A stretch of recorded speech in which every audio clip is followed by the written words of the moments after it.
Perniagaan ini bermula daripada tahun 85. Setelah saya berhenti daripada tentera udara, saya mencebur diri dalam perniagaan. Pertama sekalinya batik, pada tahun 90 saya membuka kilang untuk membuat perusahaan batik. Pada peringkat awal saya berniaga, saya paksa memohon daripada bantuan MARA. Actually, I am doing waxing services. It's actually doing the hair removal on the body. I've been in this line for 8 years already. Actually, I do have another partner. So far, we are already here for 4 months. I've been working for 8 years. I do have my regular customers, and also they will bring in their friends.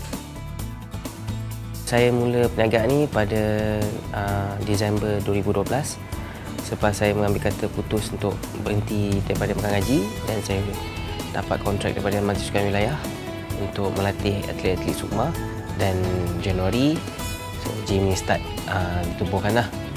Pada peringkat awal, tempat baru kan, macam susah sikit nak dapat awareness kan, orang tak tahu.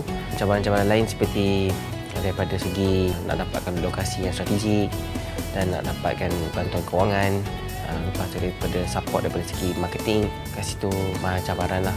Well, Destina One International is the leading company in the world right now. We have penetrated into more than 45 countries just within 14 months' time. And if you see our products, we have wide range of products. And all our products have been advanced scalar energized. Initially, it was only cash payment, and many were seeking for the e-payment. Sistem e-payment bagus untuk digunakan.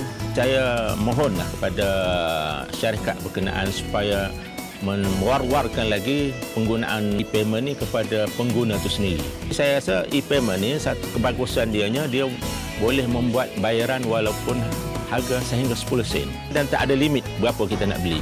E-payment memang membantu. Jadi saya harap benda ni masa akan datang peluang e-payment memang terlalu cerah. Klien saya yang introduce lah benda ni kat saya kan. Dalam masa permulaan saya buka gym ni, untuk kami nak dapat credit card facility daripada bank amat susah tau.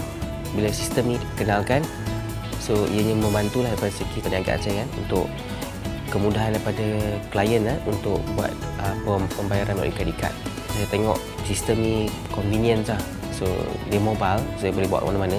Finally, today we have the e-payment system where it makes our customer much easy, our client much easy to actually start off the business with the right product, right marketing plan, and the right business. Before I have M-Pay, it's not so convenient.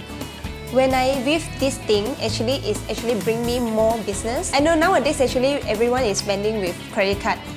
That's why M-Pay is bringing me like more convenient, because it's actually a device to connect with the phone.